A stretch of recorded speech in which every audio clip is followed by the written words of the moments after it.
Hello everyone, एक बार फिर से आप सभी लोगों का स्वागत है अनअकैडमी के नीट यूजी क्वेस्ट प्लेटफॉर्म पे। और यहाँ पर हम अपने रिवीजन को, अपनी तैयारी को और भी बेटर बनाते हैं चैप्टर्स को क्वेश्चंस के थ्रू ले जाके। और यहाँ पर मेरा एक ही मकसद होता है कि आपको किसी भी चैप्टर के इतने ज़्यादा क्वेश्चन करा दिए जाएँ और वो रिलेवेंट क्वेश्चन हो, सो दैट आपको क्वेश्चन टैकल करने में किसी भी तरीके की कोई प्रॉब्लम ना आए।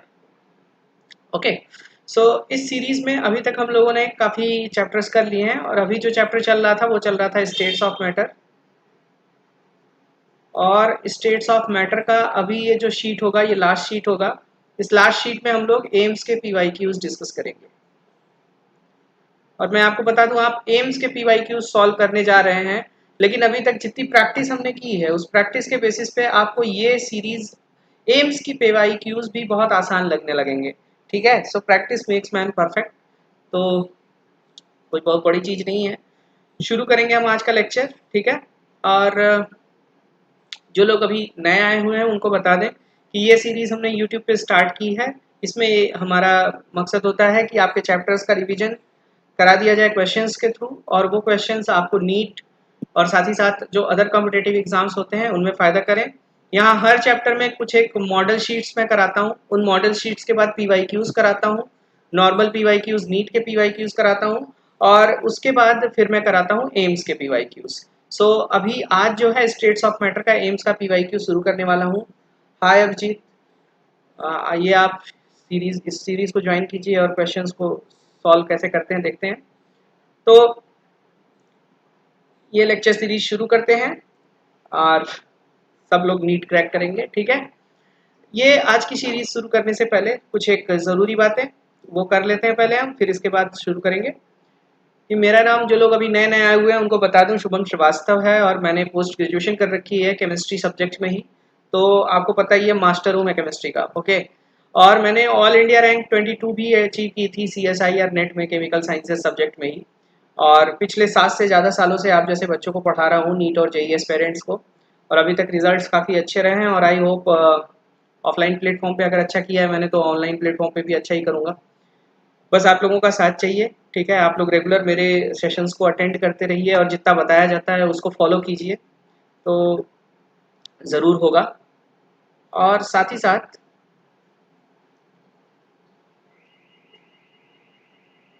इसके अलावा आप ऑनलाइन लर्निंग अगर कर रहे हैं तो आपको बता दूं, आप अनअकैडमी से जुड़े हुए हैं। अनअकैडमी इंडिया का सबसे अच्छा लर्निंग प्लेटफॉर्म है। यहाँ आपको जो बेस्ट एजुकेटर्स हैं वो मिलते हैं, जो बेस्ट मटेरियल है वो ऑनलाइन आपको घर बैठे बैठे मिल जाता है। सो अगर आपने अभी तक सब्सक्राइब नहीं किया है तो प्लीज़ इसको सब्सक्राइब कर लीजिए, ये आपके लिए बेनिफिशियल ही रहने वाला है। और आप इसको मोबाइल पे भी एक्सेस कर सकते हैं। साथ ही साथ आपको अगर बेटर प्रिपरेशन करनी है तो you should go for plus subscription. Plus subscription पे आपको डेली लाइव क्लासेस मिलेंगी, आपको एक वेल स्ट्रक्चर्ड कोर्स मिलेगा, और आपकी तैयारी कैसी चल रही है उसके लिए आपके लाइव टेस्ट और क्विजेस होंगे। और अगर आपका कोई लेक्चर मिस हो जाता है तो उसको आप रिकॉर्डेड वीडियोस के फॉर्म में देख सकते हैं। हेलो प्राजक्ता। और ये किसी भी तरीके से घाटे का सौदा नहीं है, क्योंकि आप इसके प्राइस को भी अगर देखेंगे तो प्राइस इज़ वेरी लेस, है ना। आपको सारा का सारा ये पूरा एक्सेस मिल जाएगा 2 साल के लिए, अनलिमिटेड एक्सेस मिलेगा 2 साल के लिए। और फीस आप देख सकते हैं, जो आपके गली मोहल्लों में कोचिंग इंस्टीट्यूट होती है उससे भी कम है इसकी। और साथ ही साथ जब आप प्लस सब्सक्रिप्शन लेते हैं तो प्लीज़ आप मेरा कोड जो कि है SHUBH, इसको यूज़ करना ना भूलिए, क्योंकि इससे आपको 10% डिस्काउंट मिलता है और मुझे भी आगे और वीडियोस बनाने का मौका मिलेगा। ताकि तो प्लीज़ आप लोग ये कोड को यूज़ कीजिए, ताकि आगे भी इसी तरीके के वीडियोस को आप एक्सेस कर पाइए। और कम से कम 2 साल या 1 साल के सब्सक्रिप्शन के लिए ही जाइए, क्योंकि यही आपके लिए फ़ायदेमंद रहेगा। बाकी सब काफ़ी आपको वर्थ इट नहीं है, ठीक है। यही एक दो जो प्लान्स हैं ये आपको बहुत सस्ते दामों पे मिल रहे हैं, तो प्लीज़ इनके लिए जाइए आप। और साथ ही साथ मैं आपको बता दूं, अब शुरू करता हूं ये, कि जो भी मैं कराता हूं यहाँ पर, तो टेलीग्राम चैनल है मेरा, ठीक है। टेलीग्राम चैनल पे आप जाके ये सारी चीज़ें जो PDF हैं इनको एक्सेस कर सकते हैं। तो जैसे ही लेक्चर कराया जाता है, मैं बार बार कहता हूँ कि एक साथ आप 100 क्वेश्चन नहीं एब्जॉर्व कर पाइएगा। हर सीरीज में मेरे आपको 25 से 35 क्वेश्चन मिल जाएंगे। उन 25 से 35 क्वेश्चन को जब कराया जा रहा है तुरंत टेलीग्राम चैनल पे जाके जैसे ही लेक्चर सीरीज खत्म होती है सेम पीडीएफ आपको मिल जाएगा। उन क्वेश्चंस को एक बार और दोहरा लीजिए, दोबारा आपको रिवाइज करने की जरूरत ही नहीं पड़ेगी। ओके, सो टेलीग्राम लिंक आपको मिल जाएगी डिस्क्रिप्शन में, ठीक है। तो अभी पहले शुरू करते हैं, हम लोग आज का लेक्चर सीरीज शुरू करते हैं और एम्स के क्वेश्चंस हैं, ये एम्स के प्रीवियस ईयर क्वेश्चंस। देखिए कह रहा है कि pure hydrogen sulphide is stored in a tank of 100 litre capacity eight 20 degree Celsius and 2 atmosphere pressure, the mass of the gas will be. तो कौन सी गैस की जा रही है? H2S गैस की जा रही है और इसका मोलर मास कितना होता है? 34 ग्राम पर मोल होता है। ये चीजें हमको दी हुई हैं और ये क्वेश्चन को सॉल्व करने के लिए हमको यूज करना होगा PV is equal to NRT का फॉर्मूला। ओके, और PV is equal to NRT के लिए P आपका दिया हुआ है, 2 दिया हुआ है, टैंक की कैपेसिटी भी दी हुई है, गैस तो पूरा वॉल्यूम ऑक्यूपाई करेगा तो 100 लीटर, नंबर ऑफ मोल्स आप निकाल लीजिए तभी आप मास निकाल पाएंगे। आपने प्रेशर को क्या लिया हुआ है? एटीएम में लिया हुआ है। हेलो हेलो एवरीवन, ठीक है, एटीएम में लिया हुआ है और वॉल्यूम को किस में लिया हुआ है? लीटर में लिया हुआ है। तो आर की क्या वैल्यू हम लेके चलेंगे? 0.0821 लेके चलेंगे। बार में दिया होता है तो 0.083 लेके चलते और ये सब अगर एमकेएस में दिया होता तो 8.314 लेके चलते।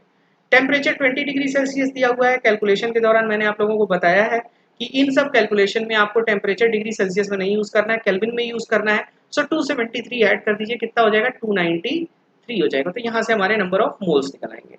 Number of moles of H2S आ जाएंगे 200 डिवाइडेड बाई 0.0821 इंटू 293। तो मास कितना आ जाएगा? मास क्या होता है? Number of moles. Number of moles कितने हैं? 0.0821 से डिवाइड कर दो और 293 से डिवाइड कर दो और मोलर मास अभी मैंने कितना बताया है? 34 बताया है। तो इतने ग्राम्स हो जाएंगे, ठीक है। सो कितना आ रहा है ये सॉल्व करने पर? लेट अस सी, कैलकुलेट कर लेते हैं। 200 into 34 divided by 293 divided by 0.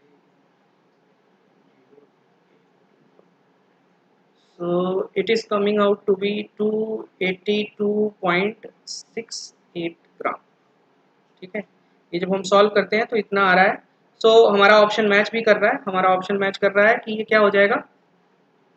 The answer will be option C, option C. यानी कि अगर इतने टेम्परेचर पे इतनी कंडीशन में लोगे H2S गैस को तो H2S गैस का इतना अमाउंट 282.68 ग्राम जो है इतना प्रेशर एक्सर्ट करेगा। So option C is the correct one. बढ़ते हैं अगले क्वेश्चन की तरफ। नेक्स्ट क्वेश्चन है कि ये क्वेश्चन में लैंग्वेज थोड़ा सा बदला हुआ है, ठीक है। लैंग्वेज पे ध्यान देना है। लैंग्वेज अगर हम इसकी पकड़ लिए तो ये क्वेश्चन बहुत आसानी से सॉल्व हो जाएगा, वरना देखने में देखो कितना कठिन लग रहा है। यही सब क्वेश्चन आपको कठिन लगते हैं एग्जाम में, है ना। देखिए क्या कह रहा है कि when a sample of gas is compressed at constant temperature पे from 15 atm to 60 atm, it's volume changes from 76 centimetre cube to 20.5 centimetre cube. So which of the following statements are possible explanation for this behaviour, ठीक है। So दे रखा है कि the gas behaves non ideally, the gas dimerises, the gas is adsorbed in a vessel of walls, ठीक है। तो देखो पहले कंडीशन को लेके चलते हैं। If the gas is ideal, if the gas is ideal तो क्या होना चाहिए? It should follow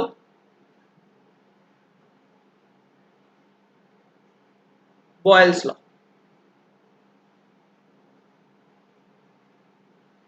that is Boyle law क्या होता है? P1 V1 बराबर P2 V2 होना चाहिए। ओके अगर P1 V1 बराबर P2 V2 नहीं आ रहा है तो गैस आइडियली बिहेव नहीं करेगी। सो P1 कितना दिया हुआ है? 15 और V1 कितना दिया हुआ है? 76।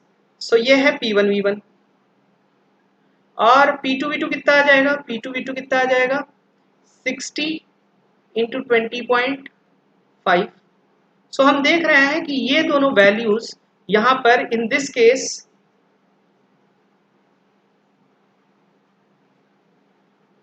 P1 V1 is not equal to P2 V2. So if P1 V1 is not equal to P2 V2 इसका मतलब क्या हुआ कि गैस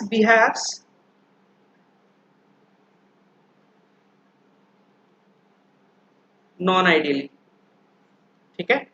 इट मीन्स जो फर्स्ट स्टेटमेंट है वो तो करेक्ट हो गया, first statement is correct. Correct, the gas dimerises. भाई गिवन डेटा के बेसिस पे हम कुछ नहीं कह सकते हैं, डाइमराइज कर रही है या नहीं कर रही है, ये गिवन डेटा के बेसिस पे नहीं बता सकते, तो वी कांट प्रेडिक्ट। एब्जॉर्ब हो रही है वेसल पे, ये भी हम गिवन डेटा के बेसिस पे नहीं कर सकते हैं। तो हम एकदम श्योर किस बात को लेकर है, केवल इस बात को लेकर के कि ये जो गिवन डेटा है इससे ये पता चल रहा है कि ये जो गैस है ये नॉन आइडियली बिहेव कर रही है। So only one is correct, ठीक है, only one is correct, only one is possible. So option D will be the correct answer for this question. Okay, I hope सभी लोग एकदम समझ गए होंगे इस क्वेश्चन को कैसे किया गया है। किसी को कोई डाउट तो नहीं है इस क्वेश्चन में? तो हम बढ़ते हैं अगले क्वेश्चन की तरफ। देखिए अगला क्वेश्चन क्या कह रहा है। अगला क्वेश्चन है कि cyclopropane and oxygen at partial pressure 170 torr and 570 torr respectively are mixed, ठीक है, are mixed in a gas cylinder. What is the ratio of the number of moles of cyclopropane to the number of moles of oxygen? ठीक है, तो जब आप सारी condition same ले लेते हैं, आप देखिए ये होता है ना PV is equal to nRT, same container है यानी कि वॉल्यूम कांस्टेंट होगा, दोनों की सिमिलर कंडीशन है T कांस्टेंट होगा, और दोनों का R भी, R तो हमेशा कांस्टेंट ही रहेगा। तो इट मींस ये हुआ कि जो भी पार्शियल प्रेशर है वो गैस के नंबर ऑफ मोल्स के क्या आएगा, बराबर आएगा, है ना, नंबर ऑफ मोल्स के प्रोपोर्शनल आएगा। सो इट मींस अगर हम P1 बाई P2 करना चाहें, रेशियो लेना चाहें, दो चीजें अगर प्रोपोर्शनल होती हैं तो उनके रेशियो हमेशा क्या आते हैं, बराबर आते हैं। तो कह रहा है कि नंबर ऑफ मोल्स का रेशियो क्या होगा ऑक्सीजन और क्या बोलते हैं C3H6 का।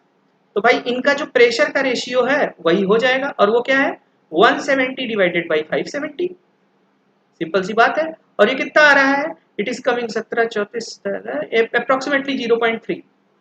सो 0.30 कहाँ करेक्ट है, डी ऑप्शन में करेक्ट है। तो सिंपल फंडे को यूज करना था कि अंडर सिमिलर कंडीशंस प्रेशर और मोल्स एक दूसरे के क्या होते हैं, प्रोपोर्शनल होते हैं, और अगर प्रेशर और मोल्स एक दूसरे के प्रोपोर्शनल हैं तो क्या होगा, उनका रेशियो भी बराबर होगा। इसी फंडे को यूज करना था। आई होप सबको समझ आ गया होगा। बढ़ते हैं हम अगले प्रॉब्लम की तरफ। देखिए सभी लोगों को आ रहा है ना यार समझ में? Is everyone getting my point? देखते हैं। A bottle of dry ammonia and a bottle of dry hydrogen chloride connected through a long tube are opened simultaneously at both the ends. Okay. The white ammonium chloride ring first formed will be. So आपको एक चीज बता दूं कि जब ammonia, dry ammonia और dry HCl का reaction होता है तो ये दोनों ड्राई हैं तो गैसेस होंगी, और जब इनका रिएक्शन आप कराओगे, कभी लैब में जाना तो बताता हूँ एक चीज, ये सॉलिड व्हाइट प्रेसिपिटेट आता है, कभी लैब में जाना तो HCl ले लेना, HCl एक टेस्ट ट्यूब में ले लेना, या फिर क्या करना, जो लिक्विड अमोनिया होता है ना, अमोनिया वाटर, वो ले लेना, और कंसंट्रेटेड HCl को रॉड में डिप करके उसके माउथ पे ले जाना। देखना वो जो कंसंट्रेटेड HCl की रॉड होगी वो पूरी सफेद हो जाएगी। ठीक है, सफेद क्यों हो जाएगी, क्योंकि अमोनियम क्लोराइड का फॉर्मेशन हो जाता है। ओके, तो अब ये क्या कह रहा है कि यहाँ पर हमने एक ले लिया है, इसमें अमोनिया है, और दूसरे बल्ब में क्या ले लिया है, HCl ले लिया है। ऐसा क्वेश्चन शायद मैंने कराया था एक दिन। तो अब इनको साइमल्टेनियसली ओपन कर दिया गया और खोल दिया गया। सो लेट अस से यहाँ पर एक P पॉइंट है, मिड पॉइंट है, P मिड पॉइंट है। तो अब HCl का मोलर मास होता है 36.5 और अमोनिया का मोलर मास होता है 17। 17 का मतलब हो गया ये लाइटर गैस है, लाइटर गैस का मतलब हो गया फास्ट मूव करेगी। सो जब ये फास्ट मूव करेगी तो जितने टाइम में HCl यहां तक आएगी तब तक ये आधा क्रॉस कर जाएगी। सो जो व्हाइट प्रेसिपिटेट फॉर्मेशन होगा, व्हाइट प्रेसिपिटेट फॉर्मेशन कहीं यहां पर होगा, इस पॉइंट पे, इस पॉइंट पे पीपीटी का फॉर्मेशन होगा। सो व्हाइट पीपीटी कहां बनेगा, हैवियर गैस के साइड में बनेगा, और हैवियर गैस हमारी कौन सी है, HCl, near the hydrogen chloride bottle. So B option is the correct one. हाँ, सैंपल में शायद करवाया था मैंने। इसी समय एक क्वेश्चन का आंसर मुझे तुम लोग दो। सब लोग सुन रहे हो ना मेरा क्वेश्चन? ये देखो, ये डिफ्यूजन से ही रिलेटेड है, ये एक एडिशनल क्वेश्चन में पूछ रहा हूं। क्वेश्चन। सब लोग सुन रहे हो ना? देखो, ये एक चैम्बर है, ठीक है, ये एक चैम्बर है और इस चैम्बर में हीलियम गैस भरी हुई है, इस चैम्बर में हीलियम गैस भरी हुई है और ये चैम्बर पूरी तरीके से क्लोज है। इसी में मैंने एक बैलून डाल दिया और इस बैलून में कार्बन डाइऑक्साइड भरी हुई है, ठीक है। अब मैंने क्या किया कि इसमें छेद कर दिया, small orifice was created in this क्या बोलते हैं, बैलून, है ना। So what will happen to balloon, balloon expand करेगा, श्रिंक करेगा या फिर सेम रहेगा, या बता ही नहीं सकते। ऑप्शन 1, ऑप्शन 2, ऑप्शन 3, ऑप्शन 4, जल्दी बताइए आप लोग। क्वेश्चन है मेरा कि मैंने एक चैम्बर है जिसमें हीलियम गैस भरी हुई है और उस चैम्बर में एक कार्बन डाइऑक्साइड से भरा हुआ गुब्बारा डाल दिया, ठीक है, और इस गुब्बारे में हल्का सा छेद कर दिया, ठीक है। अब वो कैसे किया वो सब तो नहीं पता, ठीक है, लेकिन तो क्या होगा, एक्सपैंड करेगा, श्रिंक करेगा, सेम रहेगा, या कुछ बता ही नहीं सकते। क्यों एक्सपैंड करेगा, क्यों श्रिंक नहीं करेगा? जनरली हम लोग तो गुब्बारे में छेद करते हैं तो क्या होता है, फूट जाता है, वो तो पिचक जाता है, तो ऐसा क्यों हो रहा है?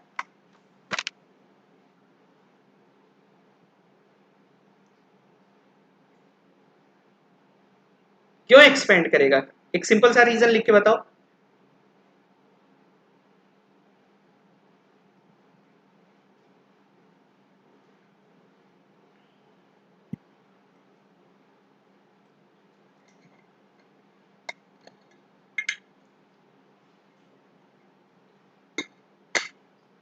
बिल्कुल, जिसका डिफ्यूजन का फंडा क्लियर होगा, लाइटर और हैवियर वाला, ठीक है।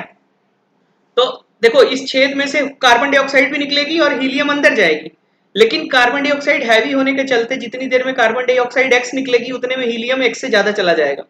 सो नंबर ऑफ मोल्स जब गैस के भर जाएंगे कार्बन डाइऑक्साइड के अंदर, बढ़ते जा रहे हैं गुब्बारे के अंदर हीलियम या गैस के मोल्स, तो गैस के मोल्स बढ़ते जाएंगे तो एक्सपैंड करेगा। वेरी गुड, सबको अच्छे से क्लियर था, अच्छा लगा मुझे ये जान के, ठीक है। ये जो फंडा यहाँ यूज हुआ था, सिमिलर फंडा यहाँ पर यूज हुआ है। गुड गुड, बढ़ते हैं आगे। हाँ भाई, ये देखिए छोटा सा सवाल है, कल इस पे, कल या परसों मैंने बहुत डिस्कशन किया था क्रिटिकल टेम्परेचर पे, तो कोई आंसर दे सकता है इसका क्या होना चाहिए आंसर? क्रिटिकल टेम्परेचर पे मैंने डिस्कशन किया था।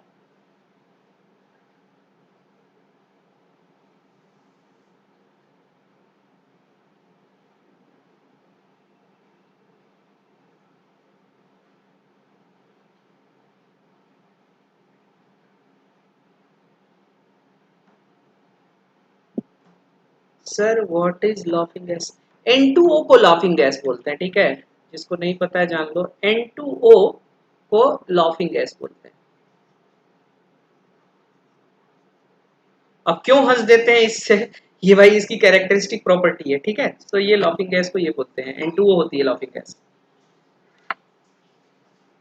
इसका नेचर है।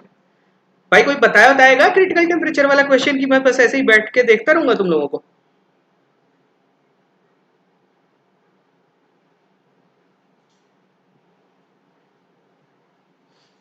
जल्दी बताओ यार। बिल्कुल डी, बोले थे ना कि कोई गैस जितना इजीली लिक्विफाई हो सकती है ना, कोई गैस जितना इजीली लिक्विफाई हो सकती है उसका क्रिटिकल टेम्परेचर उतना ही हाई होगा, क्योंकि क्रिटिकल टेम्परेचर के बाद आप लिक्विफाई नहीं कर सकते हो गैस को। सो जिसका रेंज जितना हाई होगा, वो जितनी आसानी से जो लिक्विफाई हो सकती है गैस, उसका क्रिटिकल टेम्परेचर उतना हाई होता है, और वो डिपेंड किस पे करता है, स्मॉल ए वैल्यू, वंडरवाल गैस कांस्टेंट पे। सो इसलिए CO2 होगा, बिल्कुल सही है, बिल्कुल सही है, सुप्रिया, प्राजक्ता, लक्ष्य, सबका सही है, CO2 ही होगा। अगर यहाँ अमोनिया होती तो अमोनिया आंसर हो जाता, समझ आई बात, ठीक है। चलते हैं आगे, बढ़ते हैं। The rate of diffusion of SO2, CO2, PCl3 and SO3 are in the order. तो भाई अभी मैंने क्वेश्चन पूछा था तो मुझे इतना आइडिया लग गया है कि आप लोग को ये आता ही है कि जो लाइटर गैस होगी वो फास्टर डिफ्यूज करेगी।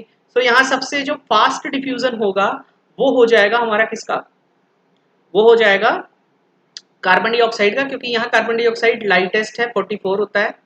सल्फर डाइऑक्साइड का 64 होता है, सल्फर ट्राइऑक्साइड का 80 होता है, और PCl5 का अगर देखा जाए तो ये हो जाएगा 105 और 4.5, 109.5, 110.5, 141। These are the molecular masses, ठीक है। सो का ये होगा आपका डी ऑप्शन। बिल्कुल ये मुझे समझ आ गया कि आप लोगों को आता है, तो इस पे बहुत डिस्कशन करने की जरूरत है नहीं। Lighter gas will fuse faster, है ना। अच्छा एक चीज मैं क्वेश्चन पूछूं इसी में, देखो डिफ्यूजन, एक बहुत बेसिक सा क्वेश्चन पूछ रहा हूं मैं, ये मेरा क्वेश्चन है। डिफ्यूजन एंड इफ्यूजन, इन दोनों में डिफरेंस क्या होता है? What is the difference between diffusion and diffusion? What is the difference between diffusion and diffusion? Can anyone tell me कि diffusion और diffusion में अंतर क्या है? पता है तुम लोगों को? लिखा होता है ना कहीं कहीं पे diffusion diffusion, दोनों ऑलमोस्ट सेम बात है लेकिन स्लाइट डिफरेंस होता है। नहीं प्राजक्ता, गलत बता रहे हैं आप।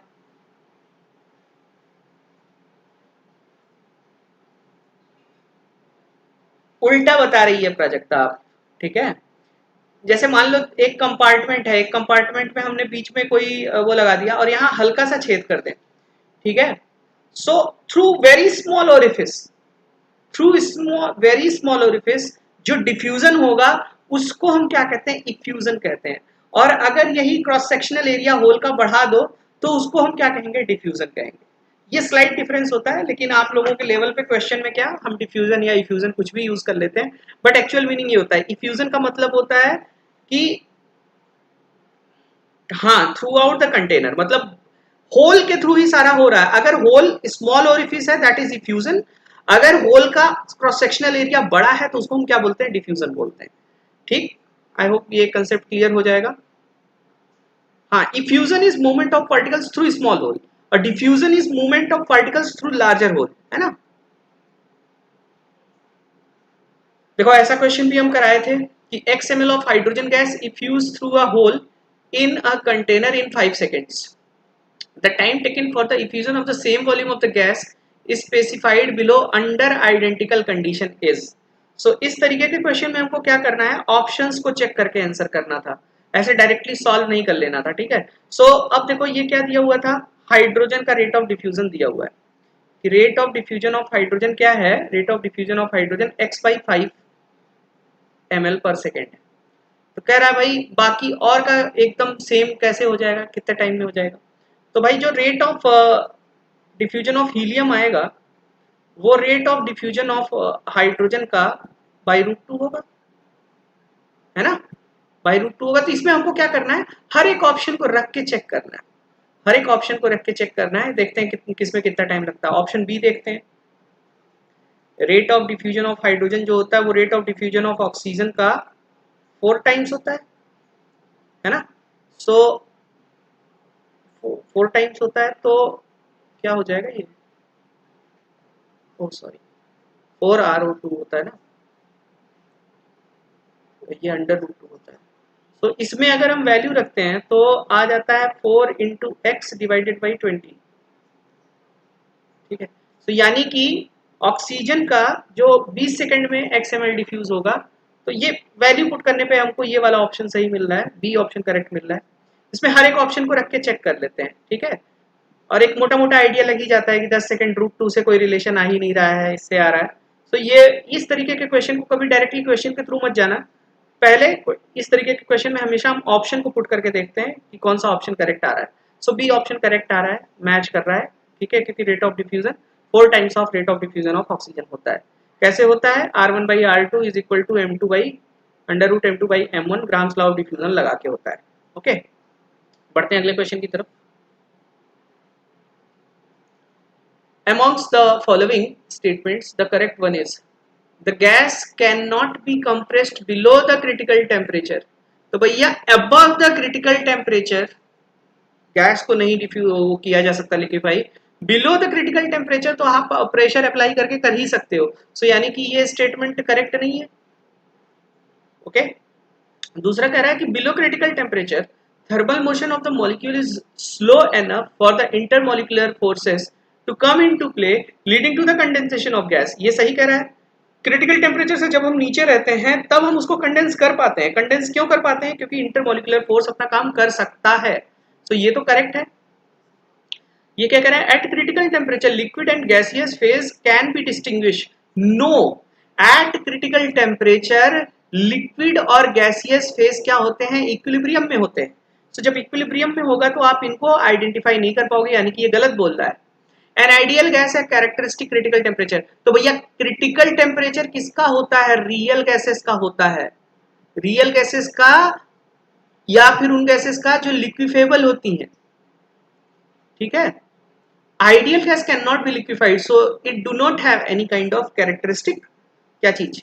Critical temperature. तो आपका बी ऑप्शन है जो करेक्ट है। एक बार चेक कर लेते हैं, करेक्ट ऑप्शन पूछा हुआ है। ठीक है, तो उस हिसाब से हमारा बी ऑप्शन होगा जो करेक्ट हो जाएगा। बिल्कुल। नेक्स्ट क्वेश्चन की तरफ बढ़ते हैं। The inversion temperature T I of hydrogen is given by ये, तो ये क्या होगा रिस्पेक्टिवली, कितना होगा? तो मैंने आप लोगों को उस दिन की क्लास में बताया था कि बॉयल टेम्परेचर नाम की एक चीज होती है, टीबी। टीबी का मतलब क्या होता है? ए वाला बता दें। The gas can not B compressed below the critical temperature. Critical temperature क्या होता है? क्रिटिकल टेम्परेचर का मतलब होता है कि वो मैक्सिमम टेम्परेचर जिसके ऊपर, अगर मान लो किसी चीज का क्रिटिकल टेम्परेचर 40 डिग्री सेल्सियस है, तो 40 से ऊपर अगर मैं चाहे जितना प्रेशर अप्लाई कर दूं उस गैस को लिक्विफाई नहीं किया जा सकता। लेकिन क्रिटिकल टेम्परेचर के नीचे एक पर्टिकुलर अमाउंट ऑफ प्रेशर को अप्लाई करके आप गैस को लिक्विफाई कर सकते हो। सो ये स्टेटमेंट तो गलत हो गया ना कि the gas can not B compressed below critical temperature. Gas can be compressed below critical temperature but can not B compressed above critical temperature. Okay, और ये पिछले मैंने लेक्चर्स में डिटेल डिस्कशन किया था इसका। हाँ, तो यहाँ चल रहे थे हम लोग इन्वर्जन टेम्परेचर निकालना है। तो मैं आप लोगों को बताया था कि बॉयल टेम्परेचर नाम की एक चीज होती है जिसकी वैल्यू होती है ए अपॉन आर बी। ये मैं कैलकुलेट करके भी दिखाया था उस दिन। और एक इन्वर्जन टेम्परेचर होता है, इसको बोलते हैं 2A अपॉन आर बी। ये भी उस दिन बताया ही था। इन्वर्जन टेम्परेचर आपको फिजिक्स में डिटेल में पढ़ा दिया जाएगा। ठीक है, पहले केमिस्ट्री पढ़ाया जाता था, अभी नहीं है। कभी टाइम मिला तो मैं ये पढ़ा भी दूंगा। जूल थॉमसन इफेक्ट में आपको ये मिल जाएगा। कूलिंग इफेक्ट और हीटिंग इफेक्ट वाला जो चीज होता है वहां पर आपको इन्वर्जन टेम्परेचर मिल जाएगा। सो किसी भी गैस का जो इन्वर्जन टेम्परेचर होता है वो ये होता है 2A अपॉन आर बी। सो अब एक गैस है और उसके लिए आपको इन्वर्जन टेम्परेचर निकालना है। सो ए वैल्यू वगैरह सब कुछ दिया हुआ है। 2 इंटू ए वैल्यू दी हुई है 0.244। आर की वैल्यू सब कुछ देखो, एटीएम लीटर में है तो आर की वैल्यू आप कितनी रखोगे? 0.0821 रखोगे। इस पे बहुत ध्यान दिया करो कि आपको आर की वैल्यू क्या रखनी है। तो गिवन इंफॉर्मेशन के हिसाब से सारा कुछ क्या दिया हुआ है? एटीएम लीटर में दिया हुआ है, तो हमको आर की भी वैल्यू एटीएम लीटर वाली रखनी होगी। और बी की वैल्यू कितना दिया हुआ है? बी की वैल्यू 0.027 दिया हुआ है, तो ये आएगा केल्विन में। जरा इसको सॉल्व कर लेते हैं।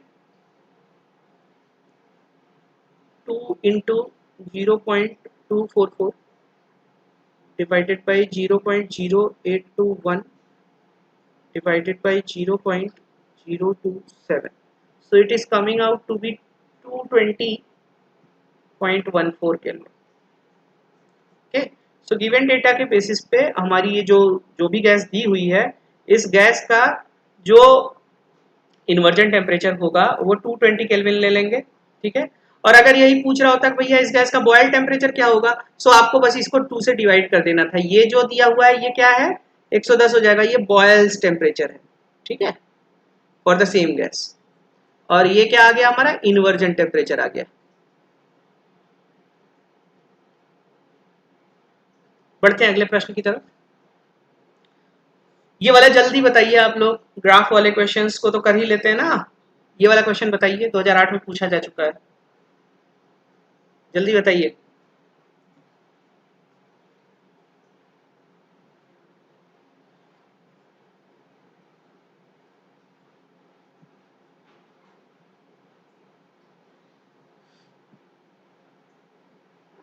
जल्दी आंसर कीजिए भाई। what will be the answer of this question?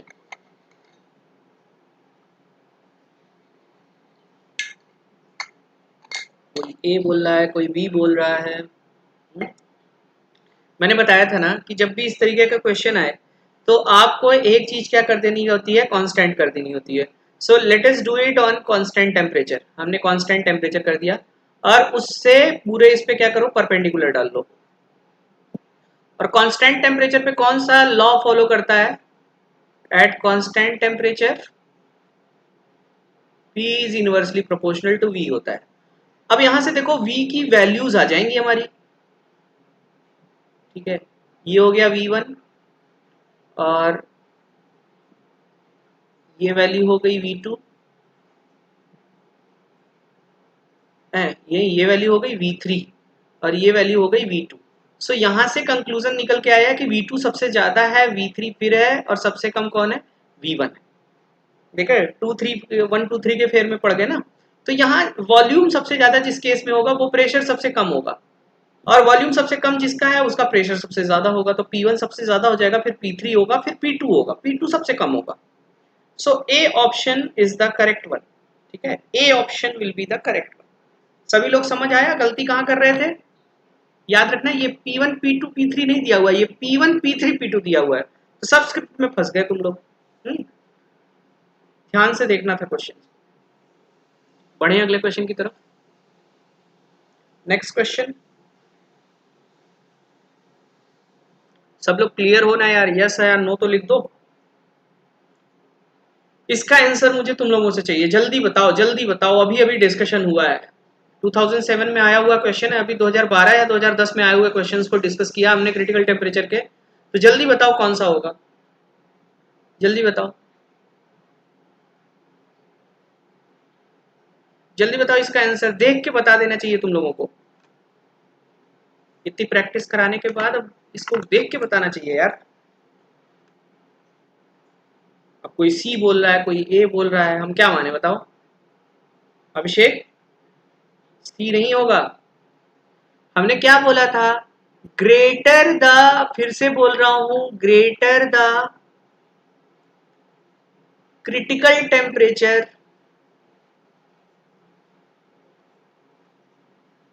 easier to liquefy the gas, ठीक है। और इससे भी क्या कंक्लूजन निकलता? More attractive forces. ये सारे कंक्लूजन यहां से निकल लेते हैं, ठीक है। डिग्री सेल्सियस देख लिया था, तो डिग्री सेल्सियस टेम्परेचर में दिया हुआ है, उसमें क्या दिक्कत है, ठीक है। सो 25 डिग्री सेल्सियस ये आंसर करेक्ट होगा। हाईएस्ट देखो क्रिटिकल टेम्परेचर ए के लिए है, सो यानी कि ए का रेंज ऑफ लिक्विफिकेशन ज्यादा है।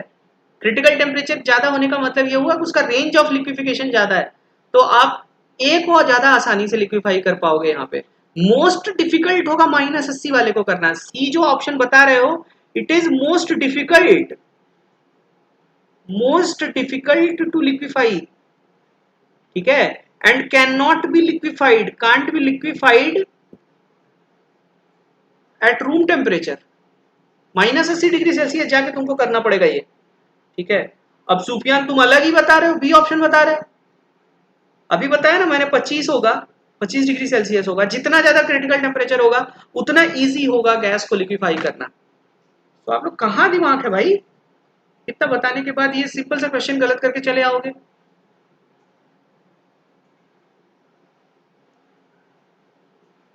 चलो कोई नहीं, गलती एग्जामिनेशन हॉल में मत करना। यहाँ सी लिख दो डी लिख दो चलेगा, बट एग्जामिनेशन हॉल में सी लिख के मत आना, ठीक है। बिकॉज जो एग्जामिनर होता है ना, उसको ये नहीं पता होता कि तुम पर्सन एक्स हो, वाई हो या जेड हो। वो बस ये जानता है ये कॉपी है, इसमें ये जो मार्क किया हुआ यही सही है, इतना ही इसको आता है, ठीक है। तो प्लीज ध्यान रखा कीजिए, ठीक है। एक छोटी सी गलती आपका जो है 4 नंबर नीचे कर सकती है। ओके भाई, बढ़े अगले क्वेश्चन की तरफ। सभी लोग क्लियर हो? आया ना लिख दो यार।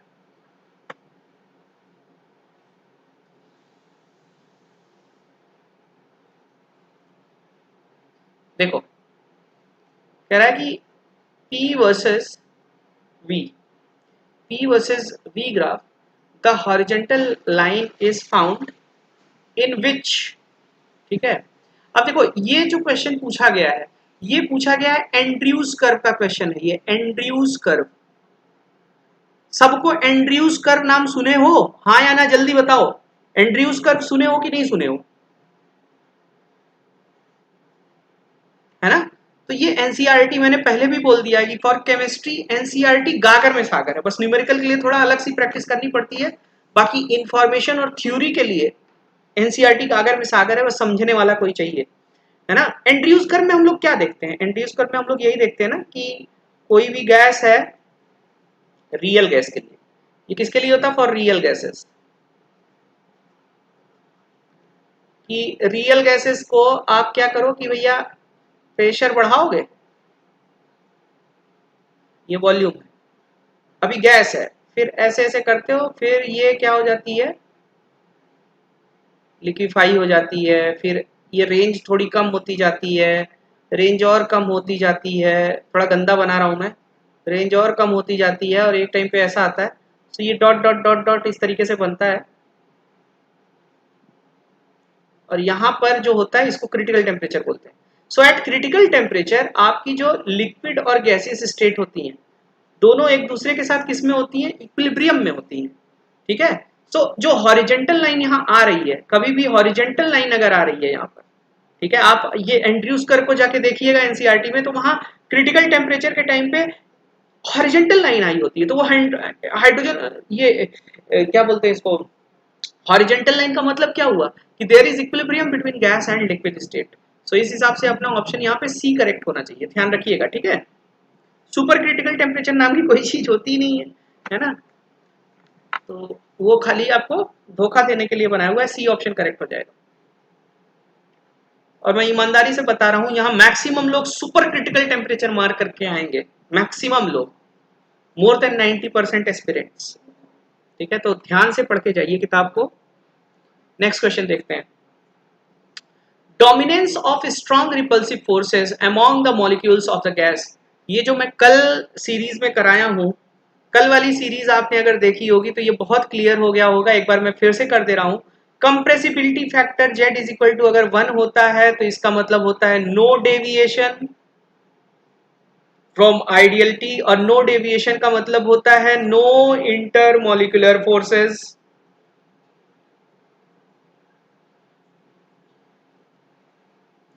Z अगर ग्रेटर देन 1 होता है, तो Z अगर ग्रेटर देन 1 होता है तो इसका मतलब होता है रिपल्सिव फोर्सेस, इसको बोलते हैं हम पॉजिटिव डेविएशन, है ना। और कौन से इंटरमॉलिक्यूलर फोर्सेस, रिपल्सिव फोर्सेस होते हैं। और Z अगर लेस देन 1 होता है तो इसको हम नेगेटिव डेविएशन कहते हैं, और यहाँ पर क्या होते हैं, अट्रैक्टिव फोर्सेस होते हैं। 3-4 बार बता चुका हूं, अब तक तो रट जाना चाहिए था। तो क्या कह रहा है कि रिपल्सिव फोर्सेस है, डोमिनेंस ऑफ रिपल्सिव फोर्सेस कब होगा, रिपल्सिव फोर्सेस का मतलब हो गया Z ग्रेटर देन 1, है ना, Z ग्रेटर देन 1 से डिनोट किया जाता है। तो यहां देखो, depends on Z and indicated by Z equal to 1, नहीं, Z इक्वल टू 1 का मतलब क्या होता है कि आइडियल होगा, कोई भी फोर्स नहीं होगा, रिपल्सिव और अट्रैक्टिव कोई नहीं होगा, depends on Z and indicated by Z equal to greater than, बिल्कुल सही, ठीक है, B option is the correct one. यहाँ तो क्या हो जाएगा, अट्रैक्टिव हो जाएगा, it is independent of Z, बिल्कुल नहीं, Z पे ही सारा कुछ डिपेंड करता है। ऋषिका आइडियल नहीं होगा, ठीक है, ये नॉन आइडियल गैस है ना अगर रिपल्सिव फोर्सेस हैं। आइडियल तो तब होती है जब कोई फोर्स ऑफ अट्रैक्शन या फोर्स ऑफ रिपल्शन होता ही नहीं, ठीक है। कोलिजन थ्योरी, कोलिजन थ्योरी तो केमिकल काइनेटिक्स में आती है, यहाँ तो अभी हम लोग स्टेट्स ऑफ मैटर पढ़ रहे हैं ना। ट्रिपल पॉइंट एक्सप्लेन कर सकते हैं, क्यों नहीं कर सकते यार, इतना पढ़ लिख के ट्रिपल पॉइंट ना एक्सप्लेन कर पाए, देखो लो बता दे रहे हैं हम, ट्रिपल पॉइंट इसने पूछा है तो ट्रिपल पॉइंट बता देते हैं।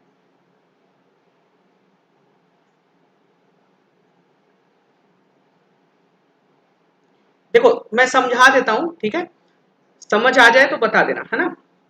देखो ट्रिपल पॉइंट का मतलब होता है, जैसे हम किसी भी मैटर की अगर बात करते हैं, सो हर एक मैटर का क्या होता है, हर एक मैटर का होता है तुम्हारा मेल्टिंग पॉइंट भी होता है और बॉइलिंग पॉइंट भी होता है, ये तो सबको पता होगा, मेल्टिंग पॉइंट और बॉइलिंग पॉइंट।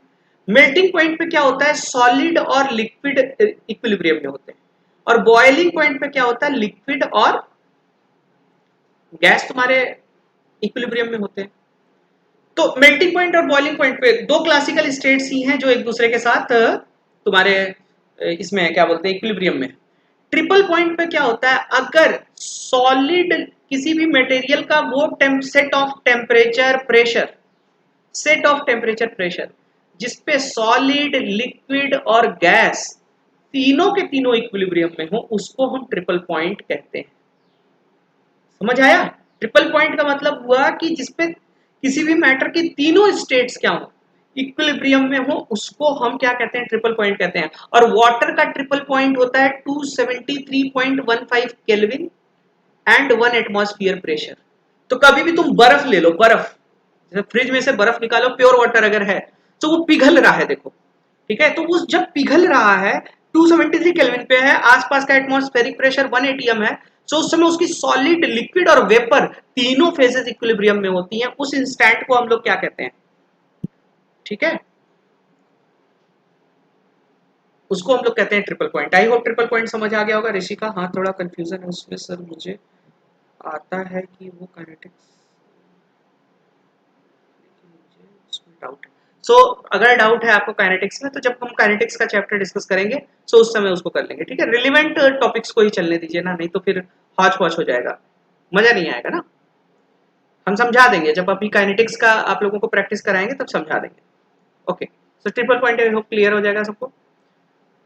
देखो, if P is pressure and rho is density of the gas, then P and rho are related as, तो ये मैंने करवाया है तुम लोगों को। PV is equal to nRT, PV is equal to nRT को क्या लिख सकते हैं, P is equal to n by VRT, PV is equal to n by VRT क्या लिख सकते हैं, W by MVRT, W by V को क्या लिख सकते हैं, डेंसिटी, तो P is equal to rho MRT।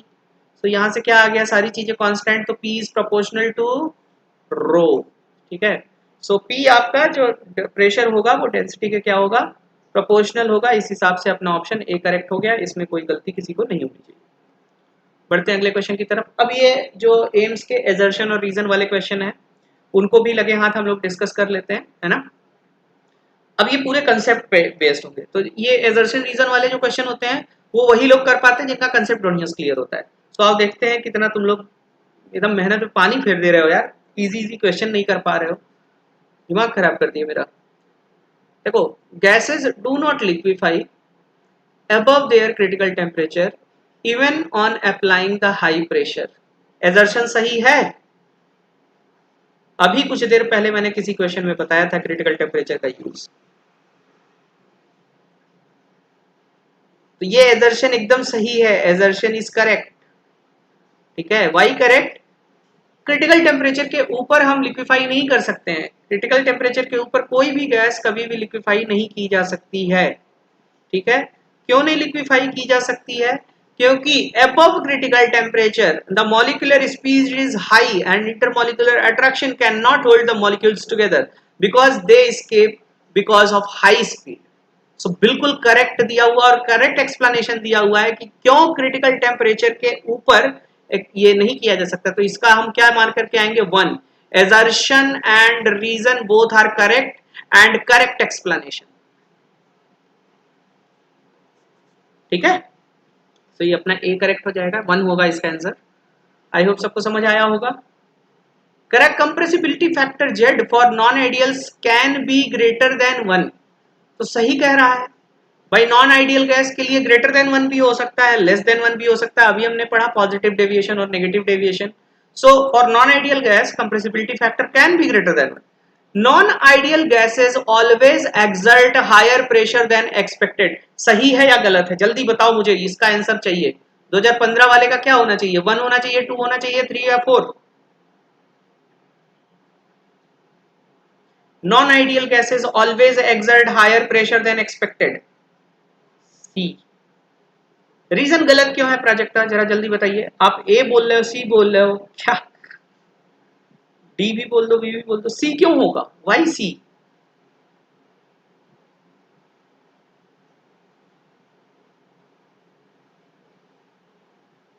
अब यश ठाकुर का अलग ही आंसर आया है, 2 आया हुआ है। देखो, उस दिन मैंने तुम लोगों को कोलिजन्स के बेसिस पे समझाया था ना कि how the pressures are exerted, जब गैस मॉलिक्यूल्स जाके टकराते हैं यहाँ पर, ठीक है, तो टकराते हैं तो वो प्रेशर एक्सर्ट करते हैं। आइडियल गैसेस का कुछ प्रेशर मान लो P होता है, तो आइडियल गैसेस में कोई भी इंटरमोलिकुलर फोर्स ऑफ अट्रैक्शन नहीं है, और जितना ज्यादा वेलोसिटी से जाके टकराएगा उतना ज्यादा प्रेशर एक्सर्ट करेगा। अभी क्या हुआ रियल गैसेस में क्या हुआ कि इनके पास इंटरमोलिकुलर फोर्स ऑफ अट्रैक्शन लग गया, तो जो वेलोसिटी आइडियल गैस की होती रियल गैस की उससे कम हो जाएगी, क्योंकि उसको पुल करने वाले बहुत सारे मॉलिक्यूल हैं। तो पुल करने वाले मॉलिक्यूल ज्यादा होने की वजह से उनकी जो इफेक्टिव कोलिजन की वेलोसिटी होगी वो कम होगी, और वो जब कम होगी तो जो एक्सपेक्टेड प्रेशर था, जो प्रेशर आइडियल गैस का था, उससे प्रेशर क्या होगा, कम होगा। सो P ideal is always greater than P real, इसीलिए P plus AN square by V square करना पड़ता है हमको, क्योंकि एक्चुअली जो प्रेशर आता है वो उतना नहीं आता, तो हमको बराबर करने के लिए क्या करना पड़ता है, AN square by V square add करना पड़ता है। सो इसलिए क्या होगा, non ideal gases always exert higher pressure than expected, no ideal gases exert higher pressure than non ideal. So this one is wrong, so assertion is correct but reason is wrong, hence और ये क्या हो जाएगा आपका C हो जाएगा या 3 हो जाएगा। Okay, now move to the next question.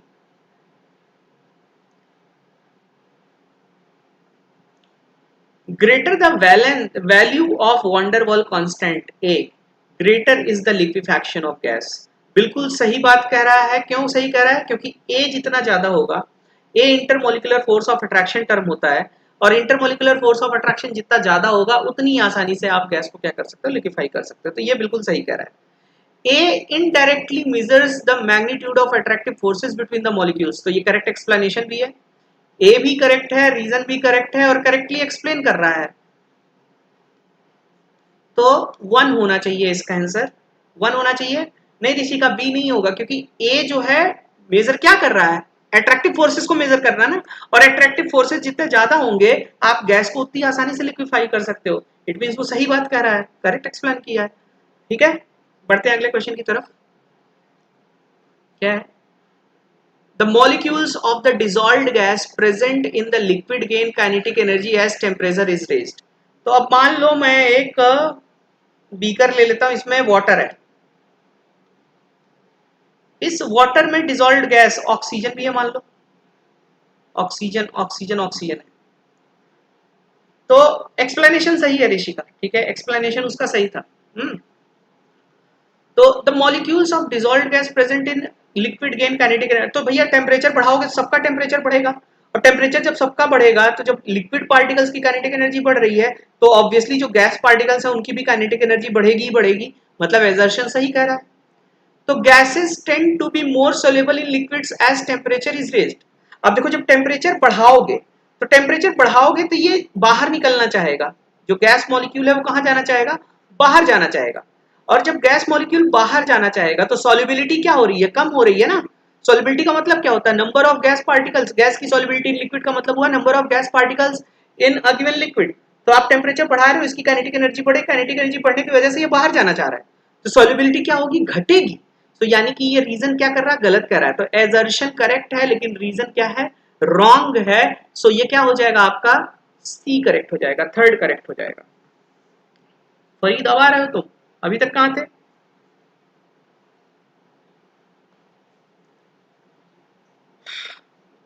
बढ़ते हैं आगे। Compressibility factor for hydrogen varies with pressure with positive slope at all pressure.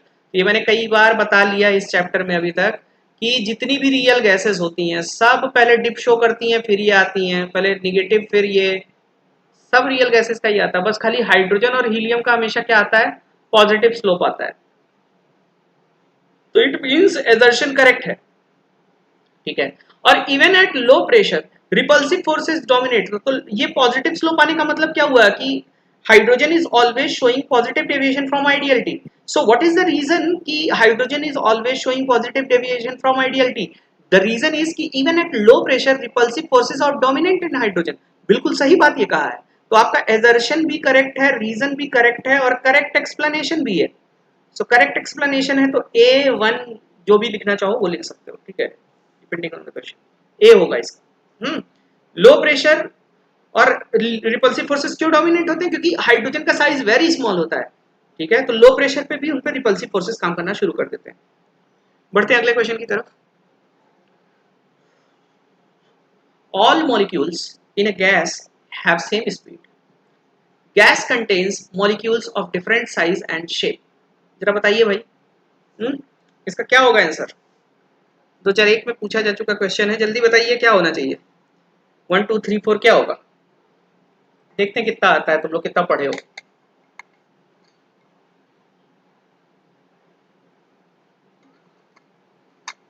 What should be its answer?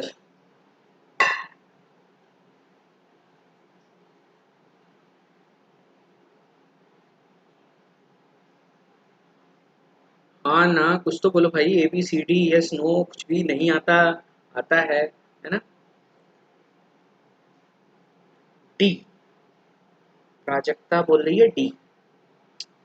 तो देखो भाई, ये एजर्शन जो दिया हुआ, all molecules in a guys have same speed, तो भैया अगर गैस सबकी सेम स्पीड होती तो एक हम लोग पढ़ते हैं, अगर नहीं पढ़े हो तो किताब खोल के पढ़ लेना, मैक्सवेल बोल्ट्जमैन डिस्ट्रीब्यूशन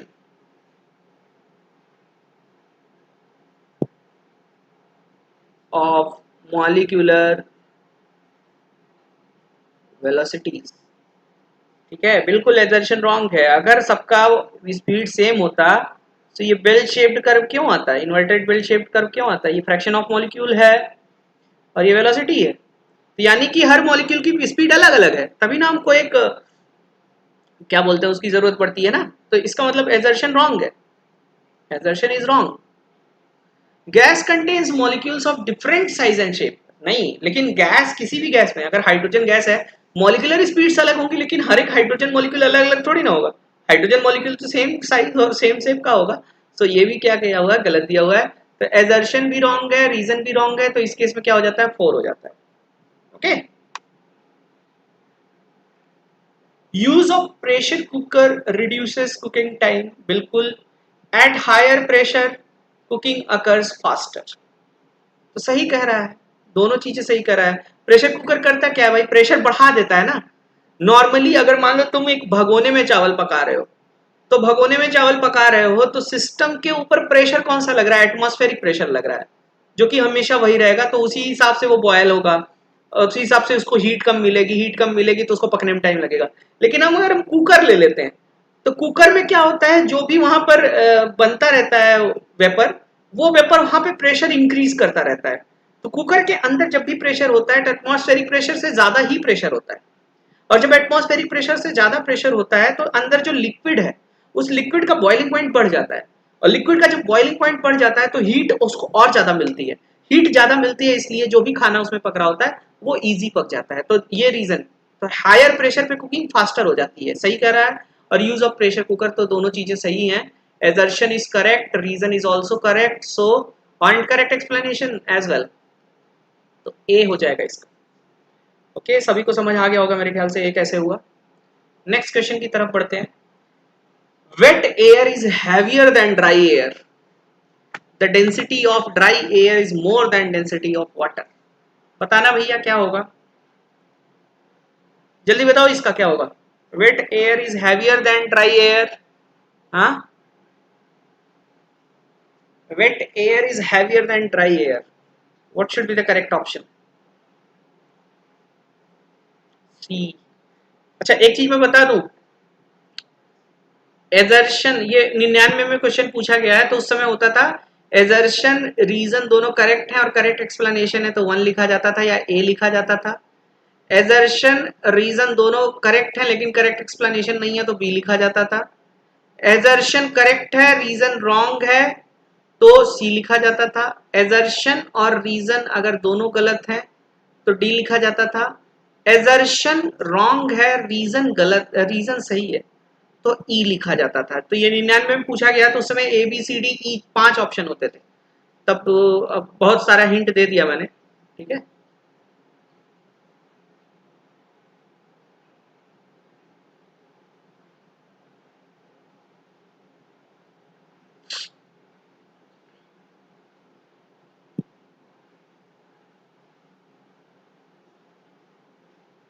हाँ, अब तो समझ ही गए होगे कि ई ही होना चाहिए। रीजन देख लो, रीजन देख लो, रीजन समझना ज्यादा जरूरी है। इसका ई होगा, ठीक है। एजर्शन रॉन्ग है, रीजन करेक्ट। अब देखो हुआ क्या, जब हम ड्राई एयर की बात करते हैं,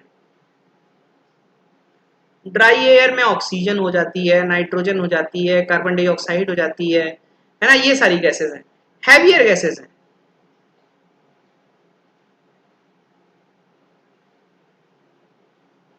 वेट एयर में क्या हुआ, वेट एयर में ऑक्सीजन, नाइट्रोजन, कार्बन डाइऑक्साइड के साथ वाटर वेपर आ गई किसी हैवियर गैस को रिप्लेस करके। तो जब वाटर वेपर आ गया तो वाटर वेपर का मोलर मास 18 है, जो कि इन गैसेस के कंपैरिजन में क्या है, कम है।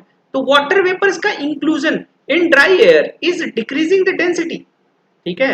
Wet air is less denser,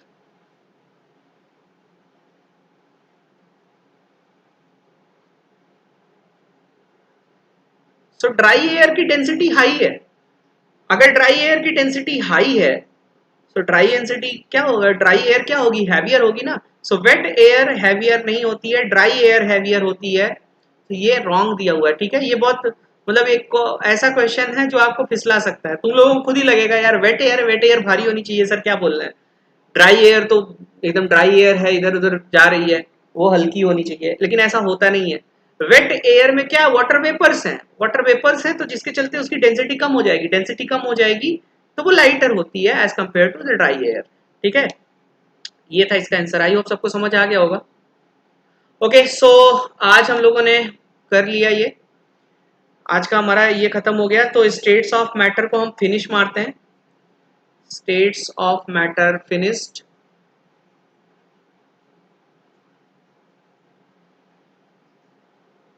okay आज शाम 8 बजे यूट्यूब वाली क्लास में हम लोग शुरू करेंगे क्या चीज, थर्मोडायनेमिक्स पार्ट 1।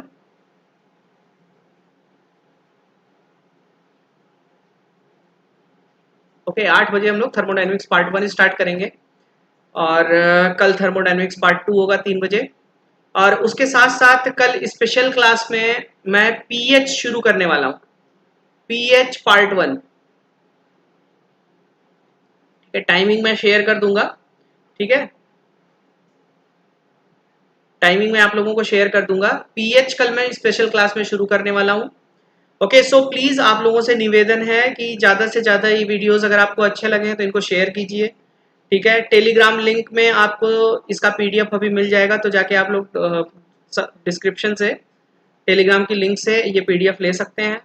उसके साथ साथ मैं स्पेशल क्लास में पीएच शुरू करने वाला हूँ कल से, तो स्पेशल क्लास में भी आप सभी लोग आइए। और जिन लोगों ने अभी प्लस सब्सक्रिप्शन नहीं लिया है वो प्लीज़ मेरा कोड यूज़ करके SHUBH है, प्लीज़ प्लस सब्सक्रिप्शन ले लीजिए। और अगर आपने ले लिया है तो अपने जानने वालों को इस कोड के बारे में बता दीजिए, this will be a great help for me, है ना। और इसके अलावा और एक चीज़ मैं बता दूँ, स्पेशल क्लास में सब्सक्रिप्शन वाले प्लेटफॉर्म पे स्पेशल क्लास में तो मैं पीएच शुरू करने वाला हूँ, मैं बता दिया। और प्लस क्लासेस में मैं रिएक्शन मैकेनिज्म स्टार्ट करने वाला हूँ, reaction mechanism through name reactions, जल्दी ही शुरू हो जाएगा ये, ठीक है। ये बहुत मज़ेदार सीरीज होने वाली है, इन सब चीज़ों को आप लोग जो है करते रहिए, ठीक है। तो वेट क्या करना है, 8 बजे थर्मो स्टार्ट हो जाएगा। और प्लीज़ ये इस पे ज़्यादा तुम लोग यार ध्यान दो, इस कोड को जितना ज़्यादा से ज़्यादा शेयर कर सकते हो प्लीज़ शेयर करो, ताकि मैं आगे भी और वीडियोस बना सकूँ, ठीक है। तो चाहिए आप लोग टेलीग्राम से इसका पीडीएफ डाउनलोड कीजिए, जितना पढ़ाया गया उसको एक बार और रिवाइज कर लीजिए, ताकि थर्मोडायनेमिक्स में घुसने से पहले आपका स्टेट्स ऑफ मैटर एकदम बढ़िया से क्लियर हुआ रहे। और मिलते हैं हम लोग 8 बजे, 8 बजे स्टार्ट करेंगे थर्मोडायनेमिक्स।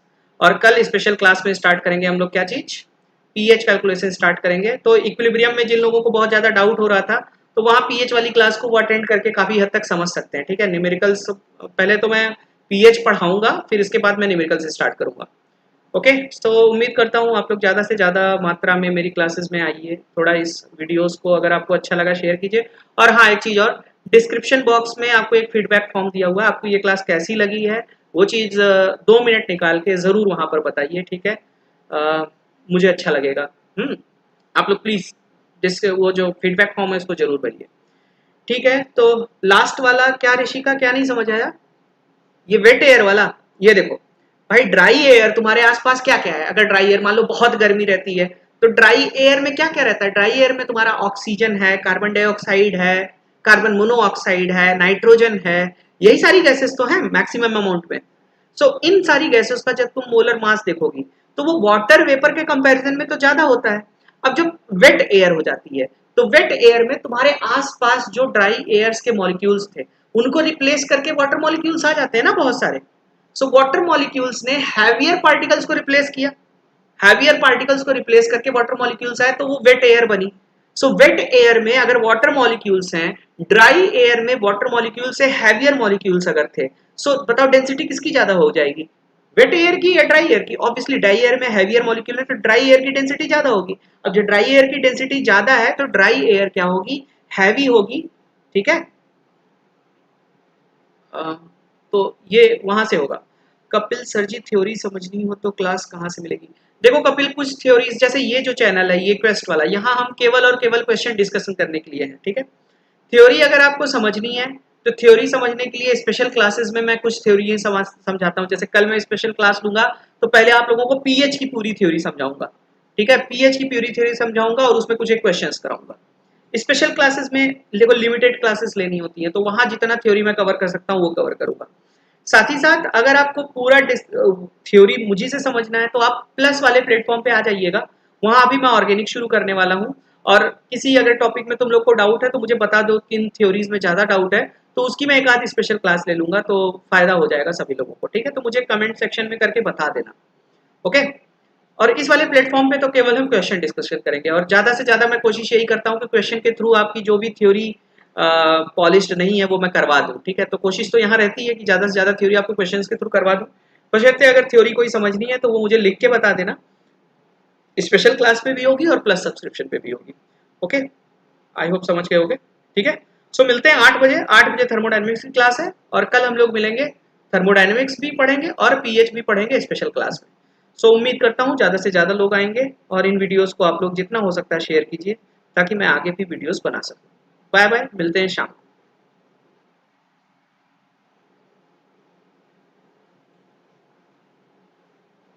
ठीक है, मैं कोलिजन थ्योरी या केमिकल काइनेटिक्स का ही एक बना दूंगा स्पेशल क्लास में तुम लोगों के लिए, टेंशन ना लो।